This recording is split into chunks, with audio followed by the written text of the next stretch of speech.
So hello guys, this is me Ankita and welcome to my channel AC Edu Hub and after a long I am back with another video. So आज के इस video में हम करेंगे contemporary south Asia of class 12 political science. यार आपके जो world book है उसके सारे चैप्टर्स ऑलरेडी मैं करवा चुकी हूँ, according to the new syllabus भी करवा चुकी हूँ। सो ये जो चैप्टर है बच गया था, इसको भी हम करेंगे। वीडियो को पूरा देखना एंड कोई भी डाउट हो आप नीचे कमेंट सेक्शन में पूछ सकते हैं। वीडियो पसंद आया तो लाइक कर देना यार, चैनल को सब्सक्राइब कर देना। एंड यस, अगर आप मुझे इंस्टाग्राम पे फॉलो करना चाहते हैं तो इंस्टाग्राम की लिंक जो है आपको नीचे मिल जाएगी डिस्क्रिप्शन बॉक्स में, वहाँ पे जाके आप फॉलो कीजिए। आपको जो है important question, extra materials and जो previous year questions as well as notes वगैरह जो है वहाँ पे मैं प्रोवाइड कराती हूँ, तो बिल्कुल फॉलो करना ना भूलेगा अगर आप इंस्टाग्राम पे है। सो अब बिना किसी बकवास के चलिए शुरू करते हैं। तो यह चैप्टर का नाम है कंटेम्प्रेरी साउथ एशिया। तो एकदम टू दी पॉइंट में हम इस चैप्टर को देखेंगे, फालतू बकवास नहीं होगी, फिलोसॉफिकल बात मैं यहाँ पे ज़्यादा नहीं करूँगी। यहाँ पे आपको टू दी पॉइंट और एकदम करेक्ट फैक्ट वाली बात यहाँ पे बताया जाएगा, ठीक है, ताकि आप इजीली जो है चीज़ों को देख सके, इजीली चीज़ों को समझ सके। तो यार साउथ एशिया क्या है, साउथ एशिया को हमें पढ़ना क्यों चाहिए? अब देख लो यार, इंडिया कहाँ पे है? एशिया पे है, ऑफकोर्स ही बात है। अब यार इंडिया एशिया में है तो साउथ एशिया कहाँ पे है? साउथ एशिया वो वाला पार्ट होगा, southern part of the Asia. तो अगर आप मैप में देखें तो साउथ एशिया जो है ये वाला पार्ट है जहाँ पे कुछ कंट्रीज से मिलके साउथ एशिया बनता है, ठीक है। अब साउथ एशिया का मतलब ये नहीं कि यार सदर्न वाला पार्ट है, देख लो जो जो कंट्रीज है, नहीं। अगर कोई पूछे कि साउथ एशिया क्या है तो आपको बोलना है South Asia consist of some countries, ठीक है। कौन कौन से कंट्रीज है? Bangladesh, Bhutan, India, Maldives, Nepal, Pakistan and Sri Lanka. अब यार एक चीज आपने नोटिस की, ये जो सारे कंट्रीज है ये सारे नेबर्स हैं इंडिया के, ठीक है। बांग्लादेश देख लो बीच में साइड में है, ठीक है। भूटान देख लो चिपका हुआ है, मालदीव्स देख लो साइड में है, नेपाल देखो चिपका हुआ है, पाकिस्तान एकदम साइड में, हम सबसे जो है हम इसको बहुत अच्छी तरीके से जानते हो, ओके। एंड जो श्रीलंका है वो नीचे है। तो सारी ये जो कंट्रीज आप देख रहे हो ये मिलके क्या बनाती है? दी साउथ एशिया। याद रखना बहुत ज़्यादा इजी है, याद रखना ही नहीं है यार। अपना इंडिया देखो और देखो आसपास कौन कौन से कंट्री चिपके हुए, कौन कौन से कंट्रीज आसपास है, ठीक है। तो बांग्लादेश, भूटान, इंडिया, मालदीव्स, नेपाल, पाकिस्तान, श्रीलंका। अब यार ये साउथ एशिया वाला चैप्टर पढ़े क्यों? क्योंकि यार इंडिया जो है हमारे एशिया में है। अब इंडिया अगर यहाँ पे रहना है, एशिया में रहना है, आसपास पड़ोसियों के बारे में भी जानना चाहिए, जैसे आप लोग पड़ोसियों के बारे में पता रखते हो, ठीक है, कि यार पड़ोसी हमारे कैसे थे, उनकी स्ट्रेंथ क्या है, क्या वीकनेसेस है, क्या पॉलिटिकल सिस्टम रही है, क्या सोशल सिस्टम रही है, ठीक है। तो ये सब जानना बहुत ज़्यादा इंपॉर्टेंट होता है क्योंकि हमारी फॉरेन पॉलिसी, हमारी जो फॉरेन अफेयर्स वगैरह चलती है, ठीक है, वो सारी चीज़ें इससे लिंक होती है। हमारी जो पॉलिटिक्स होती है इससे बहुत ज़्यादा बेनिफिट होती है या फिर इससे बहुत ज़्यादा इन्फ्लुएंस होती है, ठीक है।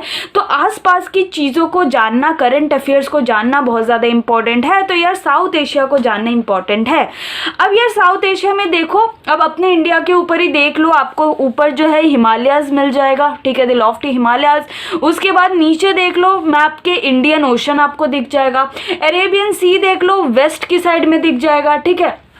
और अगर बे ऑफ बंगाल देखना है, यार बंगाल के नीचे है, बंगाल कहाँ पे है? ईस्ट में है, तो बे ऑफ बंगाल भी ईस्ट में होगा, ठीक है। तो ये कुछ फीचर्स है, ठीक है, मतलब कि साउथ एशिया के ज्योग्राफिकल फीचर्स क्या है? तो ऊपर हिमालय, नीचे इंडियन ओशन, ईस्ट वेस्ट में जो है Arabian sea and bay of Bengal है। यार अगर हम अपने पड़ोसी मुल्कों को देखें, पड़ोसी कंट्रीज को देखें, तो हमें थोड़ी बहुत हिस्ट्री तो सबकी पता है ना यार। जैसे इंडिया तो पहले से ही शुरुआत से डेमोक्रेसी को ही फॉलो करती आ रही। पाकिस्तान आप सबको पता, पाकिस्तान में क्या होता है, कभी सरकार आती है गवर्नमेंट डेमोक्रेटिक वगैरह से, बट उसके बाद क्या होता है कि तख्ता पलट हो जाता है, मिलिट्री जो है वो कब्जा कर लेती है, मतलब वो फिर रूल करती है, ठीक है। तो मिलिट्री रूल, सिविलियन रूल दोनों वहाँ पे हुए हैं।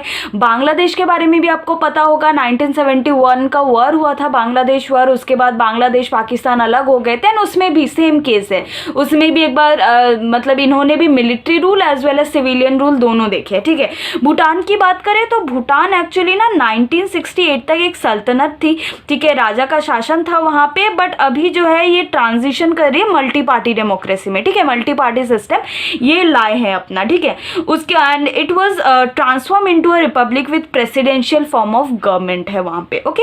एंड अगर हम उसके बाद मालदीव्स को देखें, यार मालदीव्स में क्या है, अभी जब मोदी जी दोबारा प्राइम मिनिस्टर बने थे, आपको पता होगा फर्स्ट वो मालदीव्स में ही गए थे, ठीक है। तो मालदीव्स में प्रेसिडेंट जो है सोली है, तो वहाँ की 2005 के बाद जो parliament of the Maldives voted unanimously to introduce the multi party system there, okay. तो ये याद रखना, भूटान में भी जो है अभी मल्टी पार्टी सिस्टम की तरफ उन्होंने ट्रांजिशन किया है, मालदीव्स में भी मल्टी पार्टी सिस्टम को जो है वहाँ पे उन्होंने दिया है। बट वहाँ पे जो मालदीवियन डेमोक्रेटिक पार्टी है वो वहाँ पे ज़्यादा रूल करती है, वहाँ पे डोमिनेट करती है in the political affairs of that island, ठीक है। And democracy strengthened in the Maldives after 2005 election when some opposition parties were legalised. तो उसके बाद अगर हम श्रीलंका को देखें तो वहाँ पे एथनिक कॉन्फ्लिक्ट्स वगैरह थे, ये भी हमने थोड़ा बहुत 10th में पढ़ा हुआ है, तो सारी चीज़ें थोड़ी बहुत हमें पता है, बट इसको ही हम थोड़ा डिटेल में देखेंगे। सो शुरू करते हैं हमारी कंट्रीज से। तो शुरू करते हैं पाकिस्तान से यार। तो पाकिस्तान की जो ये हिस्ट्री है ना, बहुत ज़्यादा अनस्टेबल है, मतलब एक बार कोई आता है उसके बाद तुरंत कोई चेंज हो जाता है, तो वैसे टाइप का है। बेस्ट वे है इसको समझने का या फिर याद रखने का, इसकी ऐसे एक फ्लो चार्ट बना लेना या फिर ऐसे छोटे पॉइंट्स बना लेना, ताकि जब भी आप रिवाइज करो आपको चीज़ें जो है याद रहे, ओके। तो यार शुरू होता है यार फ्रेमिंग ऑफ द कॉन्स्टिट्यूशन। आपकी एक चीज़ बता दूँ कि जब पाकिस्तान की इंडिपेंडेंस हो गई थी उसके 9 साल बाद जो इनका कॉन्स्टिट्यूशन बना था, मीन्स इंडिया का जब कॉन्स्टिट्यूशन बना था वो साल था 1950, एंड पाकिस्तान का कॉन्स्टिट्यूशन कब बना था 1956 में, ठीक है।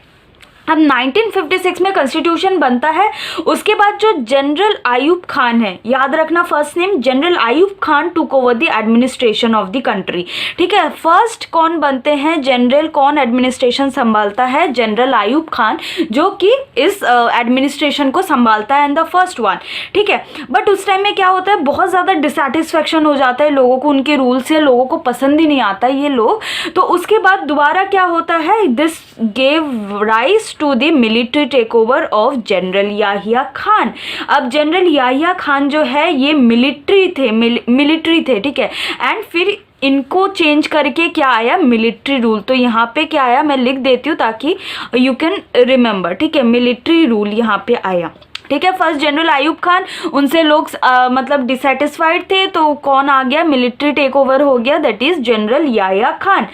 एंड इसी टाइम में बांग्लादेश वॉर हुआ था 1970 वॉर में। एंड आपको पता है जब बांग्लादेश वॉर में पाकिस्तान से जो है ईस्ट पाकिस्तान अलग हो गया था, बांग्लादेश बन गया था, ठीक है, वो एक इंडिपेंडेंट कंट्री बन गया था। सो आफ्टर दिस क्या हुआ, एक इलेक्टेड गवर्नमेंट आया, जिसमें कौन चुन के आया प्रेसिडेंट एज जुल्फिकर अली भुट्टो। जो लीडरशिप किनकी थी, जुल्फिकर अली भुट्टो, वो पावर में आए फ्रॉम 1971 टू 1977। ये याद रखना, जुल्फिकर अली भुट्टो 1971 से थे, ओके। बिकॉज उस टाइम में क्या हुआ था, बांग्लादेश वॉर हुआ था, तो जनरल याहिया खान उस टाइम में थे, एंड ये बचा ही नहीं पाए बांग्लादेश को। तो उसके बाद जो है इलेक्टेड गवर्नमेंट आया, एंड उसमें कौन है, जुल्फिकर अली भुट्टो। बट उसके बाद क्या हुआ कि ये जो भुट्टो थे इनको किसने हटा दिया, जिया उल हक ने, ओके। याद रखना, देखो यार कितनी मतलब एक बार कोई आता है दूसरी बार चेंज हो जाता है। तो फर्स्ट जनरल आयूब खान, याहिया खान, जुल्फिकर अली भुट्टो, जिया उल हक, ठीक है, GGZZ, ओके। तो जिया उल हक आते हैं अब 1977 में। क्यों, क्योंकि 1977 तक जुल्फिकर अली भुट्टो थे, अब इनको हटा दिया, किसकी सरकार आई, दी जिया उल हक की सरकार आई, and he faced a pro democracy movement. अब लोग ना है बहुत परेशान हो गए थे यार, उनको डेमोक्रेसी चाहिए थी। कभी कोई मिलिट्री आ जाता है, कभी कोई इलेक्टेड होके आ जाता है, प्रेसिडेंट बन जाता है, कभी मिलिट्री आ जाती है, तो इससे लोग परेशान हो गए थे। तो वो सब मांग कर रहे थे प्रो डेमोक्रेसी की। एंड उसके ही बाद जो है again in 1988 under the leadership of Benazir Bhutto elected government came. तो बेनज़ीर भुट्टो जो है 1988 में फिर चुने गए थे, ठीक है। 1982 ऑनवर्ड जो है प्रो डेमोक्रेसी मूवमेंट स्टार्ट हो गया था। एंड उसके बाद क्या है कि उसके बाद एक डेमोक्रेटिक गवर्नमेंट आया, क्योंकि प्रो डेमोक्रेसी मूवमेंट चलना शुरू हो गया था। उसके बाद कौन है, बेनज़ीर भुट्टो एक इलेक्टेड गवर्नमेंट के अंडर मतलब आए, लीडरशिप में आए, ठीक है।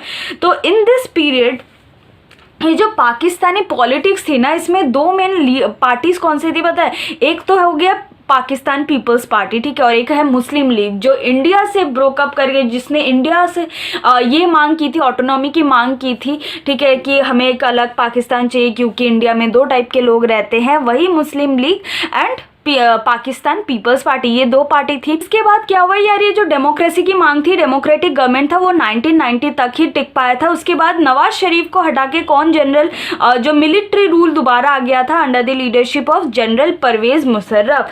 तो ये जो है फिर मिलिट्री रूल चलता रहा। तो 1999 तक जो है डेमोक्रेसी मेंटेन था कहीं ना कहीं। उसके बाद दोबारा मिलिट्री रूल आ गया, ठीक है। अभी जो करंट है अभी है इमरान खान, जो मतलब अभी डेमोक्रेटिकली इलेक्टेड है, बट पता नहीं कब क्या तख्ता पलट हो जाए, फिर से मिलिट्री रूल आ जाए, तो उसका कुछ पता नहीं चलता। तो Pakistan political history is very unstable, ठीक है। तो अब इस अनस्टेबिलिटी के पीछे रीज़न क्या है यार, कि उनके डेमोक्रेसी टिकती ही नहीं कभी। एक तो है देखो, मिलिट्री उनकी बहुत ज़्यादा स्ट्रॉन्ग है, ठीक है। तो आप यहाँ पे देख सकते हो, मतलब मिलिट्री आके बैठ गई, प्रेसिडेंट की जगह भी क्यों ना बैठ गए हो, मतलब उनको हटाया नहीं जाता, ठीक है। मतलब मिलिट्री वहाँ के बहुत ज़्यादा डोमिनेंस में है, ठीक है। एंड साथ में जो रिच एरिस्टोक्रेट्स है, क्लर्जी मीन्स एक रिलीजियस कनेक्शन हो गया। अब रिलीजियस कनेक्शन हो गया तो एक स्ट्रॉन्ग पावर होल्डर हो गए, ठीक है। उसके बाद एरिस्टोक्रेसी, पैसा है, ठीक है। देखो पैसा पावर दोनों के पास, इन दोनों के पास पावर है, इनके पास पैसा है, तो पैसा इज इक्वल टू पावर आ गया इनके पास। तो इसलिए बहुत ज़्यादा ये यहाँ पे डेमोक्रेसी टिक नहीं पाती। और ये कहा जाता है वहाँ पे कि जो भी पॉलिटिकल पार्टीज जो भी डेमोक्रेटिकली इलेक्टेड होके आते हैं यार, वो बहुत ज़्यादा मतलब क्या बोलते हैं, सेल्फिश माइंडेड पार्टीज़ है, ये सारी क्योटिक डेमोक्रेसी है। तो मतलब इससे अच्छा तो है कि यहाँ पे मिलिट्री ही रूल करे, क्योंकि मिलिट्री जो है उनको एक जो है सिक्योरिटी प्रदान कर सकती है, ठीक है, जो डेमोक्रेटिक पार्टी नहीं कर सकती, because they are very selfish minded. Okay, तो ये चीज़ें बोला जाता है, इसलिए वहाँ की जो डेमोक्रेसी है बहुत ज़्यादा फ्लॉड है। एंड बिकॉज वहाँ की सेल्फिश माइंडेड पार्टीज़ है। एंड वहाँ पे जैसे इंडिया के साथ जैसे जैसे पाकिस्तान की जो फाइट होती है, ठीक है, मतलब वॉर वगैरह अगर कुछ भी हो जाता है, कॉन्फ्लिक्ट हो जाता है, तो मिलिट्री वहाँ पे बहुत ज़्यादा हाईलाइटेड हो जाती है ना, कि उनकी मिलिट्री वगैरह जो है।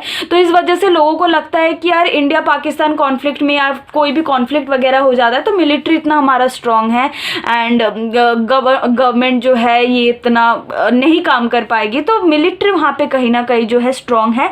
साथ में ये देखा जाए तो इंटरनेशनल लेवल पे भी, यहाँ पे मैंने नहीं लिखा बट इंटरनेशनल लेवल को भी यहाँ पे मेंशन करना है कि इंटरनेशनल लेवल पे भी ये जो मिलिट्री रूल है इनको बहुत ज़्यादा सपोर्ट किया गया है। वेस्टर्न कंट्रीज जो है इनको बहुत सपोर्ट करती है, बिकॉज ना वो अपना फ़ायदा देखती है, ठीक है, कि इनका ही फ़ायदा है। तो जो ग्लोबल टेररिज्म है तो उनको बहुत डर है कि यार टेररिस्ट के हाथ में कभी न्यूक्लियर वेपन्स लग गया, आर्सेनल्स वगैरह लग गए तो क्या होगा, है ना। तो अपने कहीं ना कहीं फ़ायदे के लिए ये जो है मिलिट्री ग्रुप्स को फॉलो करती है कि हाँ भाई तुम ही रहो पावर में बट शांति से जीने दो, है ना। सो ये वाली बात है। So that is all about Pakistan.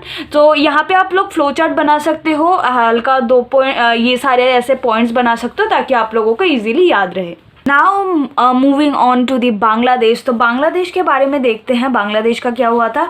अब बांग्लादेश आपको पता था पहले 1971 तक ये पाकिस्तान का ही पार्ट था। बाद में ये जो है इसमें कुछ क्या रीजंस थे कि ये टूट गया, ठीक है। मतलब 1971 में बांग्लादेश वॉर क्यों हुआ था या फिर बांग्लादेश एक अलग सेपरेट मांग क्यों की जा रही थी, इन सारी चीज़ों के बारे में आपको यहाँ पे पता चलेगा। तो यार देखो 1947 से लेकर 1971 तक ये पार्ट था पाकिस्तान का, ठीक है। अब 1971 में वॉर हुआ तो ये जो है अपना सेपरेट आइडेंटिटी इनकी हो गई, ठीक है। अब क्या हुआ था देखो, वहाँ पे जो लोग रहते थे ना, मतलब the people of that region, ठीक है, उन्होंने वेस्ट पाकिस्तान का डोमिनेशन इनको बहुत ज़्यादा झेलना पड़ा था। सिंपली मैं यहाँ पे आपको समझाती हूँ। ये मान लो पाकिस्तान बना है, ठीक है, पाकिस्तान का मैप ऐसा सर्कल तो नहीं है बट आप यहाँ ऐसे समझ सकते हो। मान लो ये पाकिस्तान बना है and this is the west Pakistan, this is the east Pakistan, ठीक है। ऐसे अगर हम देख लेते हैं तो ये जो लोग थे ना, वेस्ट वाले जो लोग थे, ये इन पे डोमिनेशन करते थे, ठीक है। मतलब ये ऐसा दिखाना चाहते थे they are only the powerful, means यहाँ की जो सिस्टम्स है ये इन पे डोमिनेट करती थी। एंड यहाँ के जो लोग हैं, ईस्ट पाकिस्तान के जो लोग हैं, वो कौन थे, वो मतलब जो divided west Bengal and Assam के पार्ट थे, वही वो जो है मतलब बांग्लादेश बने थे। तो वहाँ पे जाहिर सी बात है बंगाली पीपल्स रहते हैं, ठीक है। उनके कल्चर में भी डोमिनेशन वगैरह किया जाता था क्योंकि इनकी मेन लैंग्वेज या फिर रिलीजन हम देखें तो उर्दू है, मुस्लिम रिलीजन को वो फॉलो करते हैं, तो बंगाली कल्चर एंड लैंग्वेज के ऊपर ही अपना डोमिनेशन करते थे, अनफेयर ट्रीटमेंट करते थे इनके साथ, ठीक है। ये चाहते थे कि हमें है फेयर सिस्टम मिले, एक रिप्रेजेंटेशन मिले जो इनको नहीं मिलता था। इसी वजह से इनके साथ फेयर जो अनफेयर ट्रीटमेंट होता था, ये सब होता था, इम्पोजिशन होता था उर्दू लैंग्वेज का, इन सब की वजह से जो है यहाँ पे प्रोटेस्ट शुरू हो गई। एंड जैसे हर एक प्रोटेस्ट में कोई ना कोई लीडर होता है, इसी प्रोटेस्ट में एक लीडर था जिनका नाम है शेख मुजीबुर रहमान। तो ये वाला नाम याद रखना इम्पॉर्टेंट है, आ सकता है 1 मार्क्स में या फिर ज़्यादा मार्क्स में पूछा जा सकता है। तो कौन थे ये प्रोटेस्ट को लीड करने वाला, कौन है लीडरशिप करने वाला? दैट इज शेख मुजीबुर रहमान, जिन्होंने स्ट्रगल किया against the Pakistani, west Pakistani domination, ठीक है। कौन डोमिनेट कर रहे थे? पाकिस्तान वाले कर रहे थे, बट वेस्ट पाकिस्तान के लोग कर रहे थे, ठीक है। तो ये इन पे डोमिनेशन कर रहे थे, इसलिए इनके खिलाफ जो है प्रोटेस्ट चल रही थी। अब क्या हुआ? अब देखो, he demanded autonomy for that eastern region. जैसे पाकिस्तान ने हमसे, मुस्लिम लीग ने इंडिया से जो है ऑटोनॉमी मांगी थी, उन्होंने भी अपनी ऑटोनॉमी मांगी कि हमें एक ऑटोनॉमी चाहिए। और 1970 में जब इलेक्शन हुआ, तब अवामी लीग, वहाँ की जो अवामी लीग थी जो ईस्ट पाकिस्तान में, ठीक है, ईस्ट पाकिस्तान में थी, एंड उनके जो लीडर थे शेख मुजीबुर रहमान जीत गए, उनको सारी सीट मिल गई। तो मतलब एकदम मेजॉरिटी के साथ वो कॉन्स्टिट्यूएंट असेंबली जो है, so secured a majority in the proposed constituent assembly for the whole of Pakistan, ठीक है। तो मतलब इतना समझ आया, अवामी लीग जो है उनके ये जो है जीत गए, उनको सारी सीट मिल गई, मेजॉरिटी के साथ वहाँ पे जीती। बट यहाँ पे अब ट्विस्ट क्या आता है, जो ये वेस्ट पाकिस्तान होता है ये मना कर देता है कि नहीं, हम इसको नहीं मानेंगे। अब देखो, इनके हमेशा से डोमिनेशन थी इनके ऊपर। अब ये ईस्ट पाकिस्तान से अवामी लीग जीत गई, तो उन्होंने इसको माना ही नहीं, और उन्होंने इसको माना नहीं, उल्टा क्या कर दिया, जो शेख मुजीबुर रहमान थे उनको अरेस्ट कर लिया, ठीक है। और वहाँ पे मतलब एकदम सप्रेस करने की कोशिश की गई बंगाली पीपल्स को, एंड वहाँ के लोगों को सप्रेस करने की कोशिश की गई। मास स्केल में लोग जो है माइग्रेट हो रहे थे। आपने जो है बांग्लादेश को देखा है, अब बांग्लादेश से क्या हो रहा था, बांग्लादेश यहाँ पे है, तो एकदम वेस्ट बंगाल यहाँ पे सटा हुआ है, ठीक है। तो लोग जो है यहाँ से यहाँ माइग्रेट हो रहे थे, वहाँ पे सप्रेशन हो रहे थे, काफ़ी ज़्यादा मास किलिंग्स हुई थी, एंड वेस्ट पाकिस्तान वाले जो है मतलब एकदम वहाँ पे वॉर का सिचुएशन था। तो अब क्या करें, अब इंडिया में सारे लोग माइग्रेट होके आ रहे थे, तो इंडिया क्या करे, अब इसको इंडिया को कुछ करना था, क्योंकि एक तो नेबर है और दूसरा जो माइग्रेशन की प्रॉब्लम है। तो इंडिया ने जो है बांग्लादेश को बांग्लादेश बनने में, एज अ सेपरेट ऑटोनॉमी पाने में मदद किया। तो 1971 का जो है बांग्लादेश वॉर चला, ठीक है। वेस्ट पाकिस्तान ने रिफ्यूज कर दिया, उन्होंने दंगा किया। उसके बाद जो है इंडिया सीन पे आई, इंडिया आई, एंड बांग्लादेश को उन्होंने सपोर्ट किया to in becoming the separate autonomy power, ठीक है। तो मतलब इनको सेपरेट ऑटोनॉमी दिलाने में इंडिया ने मदद किया। एंड बांग्लादेश वॉर में आपको पता है कितनी अच्छी जीत मिली थी, एंड उस टाइम में इंदिरा गांधी यहाँ पे थे प्राइम मिनिस्टर, एंड वहाँ पे जो थे जनरल याहिया खान थे। तो पाकिस्तान जो है हार गई थी, इंडिया जीत गई थी, एंड बांग्लादेश क्रिएट हुआ। अब बांग्लादेश क्रिएट हुआ, उसके बाद क्या हुआ, इनका कॉन्स्टिट्यूशन बना। ऑफ कोर्स सी बात है, अब एक अलग कंट्री आई तो वो अपना कॉन्स्टिट्यूशन बनाए, एंड इन्होंने 3 चीज़ को ऐड किया। फर्स्ट इज सेक्युलरिज्म, कि हर धर्म को जो है देयर इज़ नो ऑफिशियल मतलब रिलीजियन, ठीक है। उसके बाद डेमोक्रेसी को डेमोक्रेसी को माना, और सोशलिज्म। तो इन्होंने अपने कॉन्स्टिट्यूशन पे इन 3 चीज़ों को ऐड किया था, socialism, democracy and secularism. But इसके बाद हुआ क्या, इसके बाद हुआ ये कि जो शेख मुजीबुर रहमान थे, उसको मतलब उसके पता नहीं दिमाग में क्या कीड़ा आया, उसने क्या कर दिया, उसने सारी पार्टीज को एबॉलिश कर दिया, ठीक है। और मतलब पार्लियामेंट्री सिस्टम से प्रेसिडेंशियल सिस्टम में लेके आए, ठीक है। और अपनी पार्टी जो थी, सारी पार्टी को हटा दिया, और अपनी पार्टी अवामी लीग को जो है रख दिया। मतलब एक ही पार्टी थी अवामी लीग, और सारे पार्टीज को हटा दिया, एबॉलिश कर दिया। एंड इस वजह से क्या होता, टेंशन्स होने लगे, मतलब लोग भी भड़क गए कि यार जो हमारी लीडरशिप करा, इन्होंने प्रोटेस्ट वगैरह करा, हमें इतना लिबरेशन वगैरह दिलाए, वही अब क्या हो गया देखो, ठीक है। तो मतलब टेंशन वगैरह हो गया था। एंड उस टाइम में क्या हुआ था, मिलिट्री जो थे ना, मिलिट्री अपराइजिंग हुई थी, तो मिलिट्री के लोग जो है उसको असैसिनेट कर दिया, मतलब मार दिया, मर्डर कर दिया, ठीक है। साजिश रची और उनको मार दिया। अब उसके बाद कौन है, जियाउर रहमान, ठीक है। ज़ियाउर रहमान जो मिलिट्री थे, जनरल थे, ठीक है। अब ज़ियाउर रहमान आए, मिलिट्री रूलर थे ये, एंड मुजीबुर रहमान को मार के कौन आए? ज़ियाउर रहमान, ठीक है। देखो इन्होंने अभी कॉन्स्टिट्यूशन में डेमोक्रेसी की बात की, अभी यहाँ पे क्या आ गया? एक रूलर आ गया। तो इसने क्या कर दिया? इसने अपनी पार्टी भी बना ली, बांग्लादेश नेशनल पार्टी, एंड इन्होंने 1979 में जो है इलेक्शन भी ये जीत गया, ठीक है। मतलब 1979 में इलेक्शन भी जीत गया, आप बोल नहीं सकते डेमोक्रेसी है, ठीक है। अब डेमोक्रेसी से जीत भी गए एंड नेशनल पार्टी अपनी बनाई। अब क्या हुआ? इसके बाद कौन आ गया? इसको मार के अब आ गया लेफ्टिनेंट जनरल HM इरशाद। तो ये भी मिलिट्री रूलर है, तो इनको मार के अब कौन आ गया? दी लेफ्टिनेंट जनरल कौन है? HM इरशाद, ठीक है। बंगाल, अब जो बांग्लादेश के जो बच्चे थे, मतलब स्टूडेंट्स वगैरह थे, इन्होंने भी प्रोटेस्ट करना स्टार्ट कर दिया डेमोक्रेसी के लिए। यार कोई भी मार के कोई भी आ रहा है, ठीक है, पावर में, तो सबको मतलब एकदम ऐसा लग रहा था कि यार ये चल क्या रहा है, ठीक है। तो ये सारा होता रहा। उसके बाद जो है इरशाद को भी हटा दिया गया बिकॉज बहुत ज़्यादा प्रोटेस्ट हो रहा था। एंड 1991 के बाद से कंटेम्प्रेरी टाइम पे अभी क्या है? कंटेम्प्रेरी टाइम पे अभी रिप्रेजेंटेटिव डेमोक्रेसी है, मल्टी पार्टी इलेक्शन सिस्टम है बांग्लादेश में, ठीक है। तो मल्टी पार्टी है, साथ में रिप्रेजेंटेटिव डेमोक्रेसी भी है 1991 के बाद, मीन्स कंटेम्प्रेरी टाइम पे अभी ये सीन है।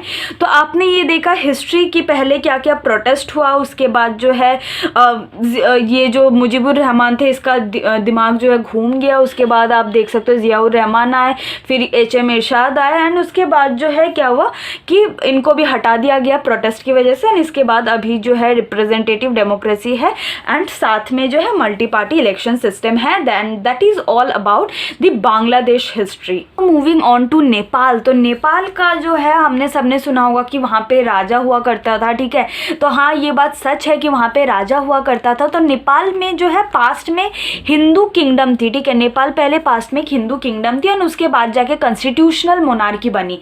इसके बीच में जो पीरियड था उसमें जो लोग हैं पहले से जो है इसकी मांग करते आ रहे थे कि हमें एक रिस्पॉन्सिव सिस्टम ऑफ गवर्नमेंट चाहिए, हमें एक डेमोक्रेटिक गवर्नमेंट चाहिए, एक रिस्पॉन्सिव गवर्नमेंट चाहिए, क्योंकि सारे कंट्रीज में जो है क्या हो गए थे, डेमोक्रेटिक गवर्नमेंट को अडॉप्ट किए जा रहे थे। तो इनको भी क्या चाहिए थे, एक रिस्पॉन्सिव गवर्नमेंट। बट वहाँ की जो राजा थी इन सारी चीज़ों को उन्होंने रेस्ट्रिक्ट कर रखा था, ठीक है। अब राजा कौन थी? वहाँ के किंग थे वीरेंद्र, ठीक है। उस टाइम में किंग थे वीरेंद्र, ओके। तो याद रखना वीरेंद्र जो है उनके किंग थे। तो इस बीच में क्या चल रहा था ना, ये सारे प्रोटेस्ट चल रहे थे कि हमें रेस्पॉन्सिव गवर्नमेंट चाहिए। तो ठीक है, तो किंग ने इतना मतलब सुन के जो है उन्होंने क्या सोचा कि चलो लोग इतना मांग कर रहे तो हम एक न्यू डेमोक्रेटिक कॉन्स्टिट्यूशन 1990 में फॉर्म करते हैं।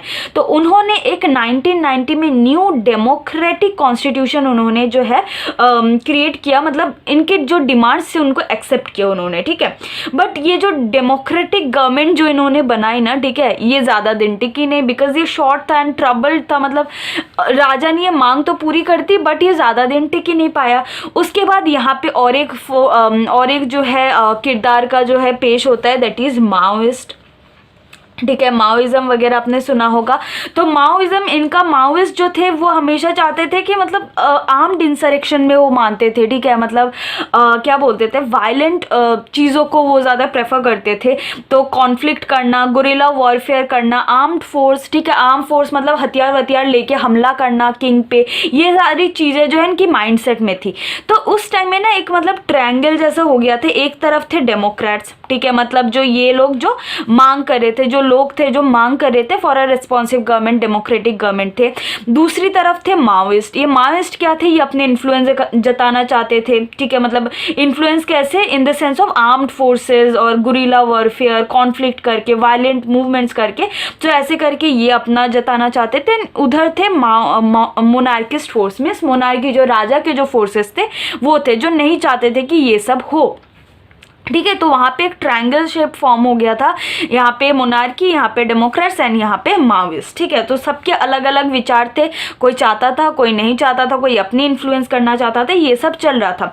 एंड जब ये 1990 में ये कॉन्स्टिट्यूशन चला नहीं, डेमोक्रेटिक कॉन्स्टिट्यूशन, डेमोक्रेटिक गवर्नमेंट चला नहीं, तो यार 2002 में क्या हुआ, किंग ने क्या किया, एबॉलिश दी पार्लियामेंट। तो जो पार्लियामेंट था उसको भी उसने एबॉलिश कर दिया। जो राजा थे वो 2002 में इस पार्लियामेंट को भी इन्होंने एबॉलिश कर दिया, ठीक है। देख लो ये सब हो रहा था। फाइनली इन्होंने जो है पार्लियामेंट वगैरह अबॉलिश कर दिया था। अब उसके बाद देखो क्या हुआ था, अब तो लोग और ज़्यादा भड़केंगे। तो 2002 में जब ये पार्लियामेंट अबॉलिश कर दिया गया तो 2006 में जो है प्रो डेमोक्रेसी जो है प्रोटेस्ट आने लगे, लोग प्रोटेस्ट करने लगे, डेमोक्रेटिक प्रोटेस्ट स्ट्रगल का मतलब जो प्रो डेमोक्रेसी फोर्सेज आने लगे, ठीक है, मतलब एंड वो क्या मांग कर रहे थे कि हमें एक डेमोक्रेटिक गवर्नमेंट चाहिए, एक रिस्पॉन्सिव गवर्नमेंट चाहिए।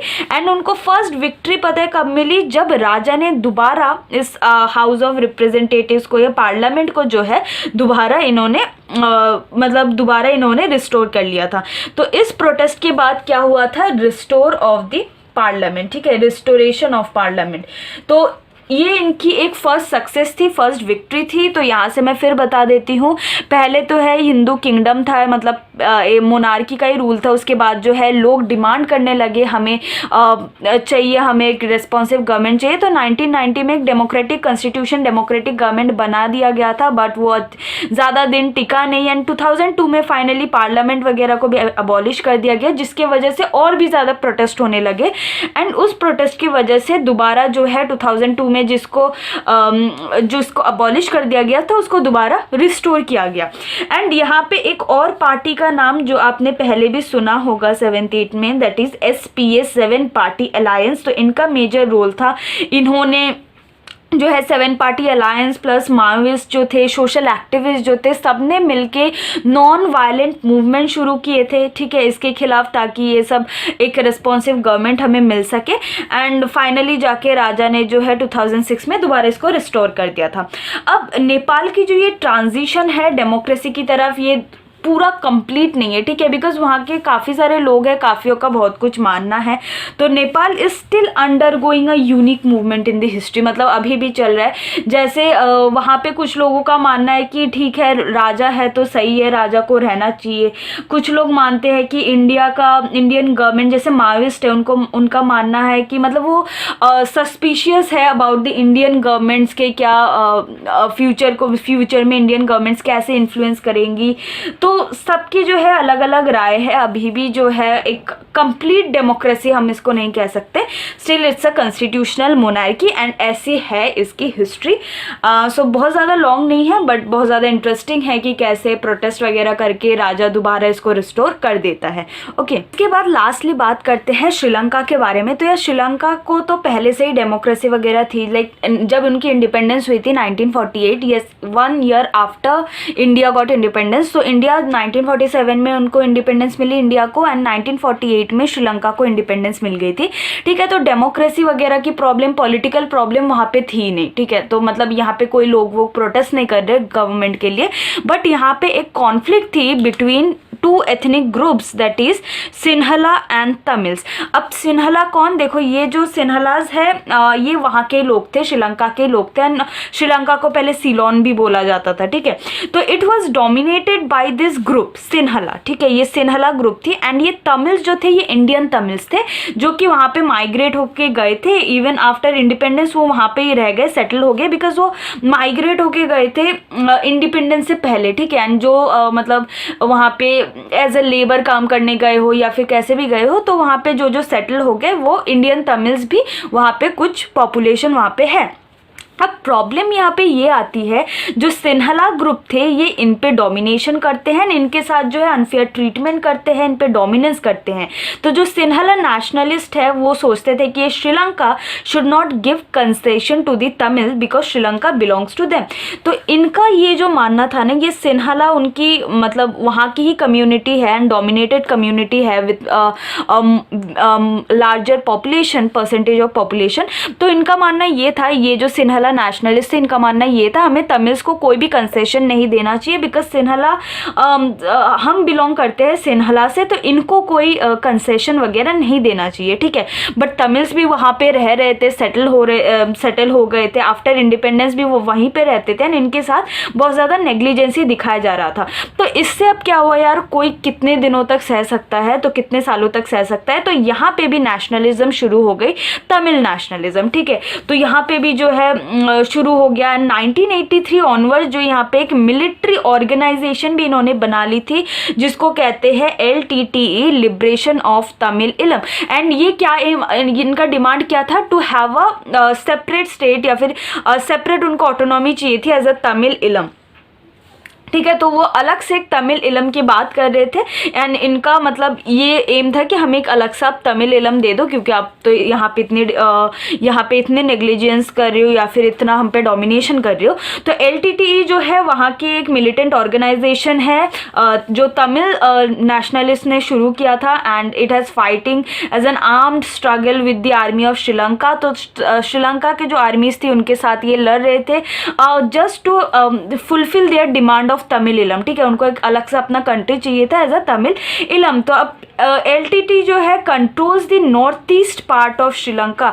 तो जो भी नॉर्थ ईस्ट पार्ट है, ठीक है, अगर ये श्रीलंका है तो इसकी जो भी नॉर्थ ईस्ट वगैरह की ये सारे पार्ट्स थे यहाँ पे जो है LTT ने एकदम कंट्रोल कर रखा था। एंड श्रीलंका का जो प्रॉब्लम है ये बढ़ रहा था, तो यार इंडियन ओरिजिन जो तमिल्स है यहाँ पे रहते हैं तो इंडिया को तो इंटरफेयर करना ही था। ठीक है, तो मतलब गवर्नमेंट जो है कंटिन्यूसली बात कर रही थी, मतलब नेगोशिएट करने की कोशिश कर रही थी बट कुछ नहीं हुआ। एंड आखिरकार 1987 में जाके इन्होंने डायरेक्टली इन्वॉल्व हुए इस मैटर से। ठीक है, तो इंडिया यहाँ पे आई एंड इन्होंने जो है अकॉर्ड वगैरह साइन किया, प्लस जो है अपने ट्रूप्स वगैरह भी सेंड किए थे।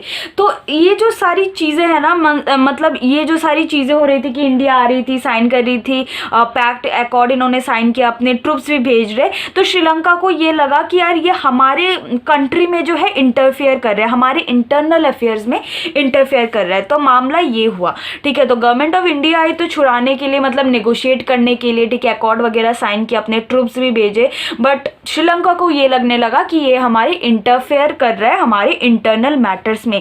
तो 1989 में उसके बाद जो इनकी पीस कीपिंग फोर्स थी इंडिया की उसको भी हटा लिया गया। एंड ये श्रीलंका का जो मैटर है ये दिन के दिन जो है बढ़ता ही जा रहा था, ये क्राइसिस जो है और वायलेंट हो रही थी। एंड काफ़ी सारे इंटरनेशनल एक्टर्स ने भी कोशिश किया, स्पेसिफिकली जो स्कैंडिनेवियन कंट्रीज़ है, ठीक है, तो स्कैंडिनेवियन कंट्रीज़ जो है जैसे नॉर्वे हो गया, आइसलैंड हो गया, तो ये सारे ट्राई कर रहे थे कि नेगोशिएशन के लिए। ठीक है, बट ये जो क्राइसिस है बढ़ता जा रहा था। But instead of all this thing कि यहाँ पे एथनिक कॉन्फ्लिक्ट है, सिन्हला, तमिल, LTTE एंड इनकी लड़ाई, मतलब श्रीलंकन गवर्नमेंट से लड़ाई, ये सारी चीज़ें सही है, बट इसके साथ साथ जो है ये इकोनॉमिक ग्रोथ भी कर रहे हैं।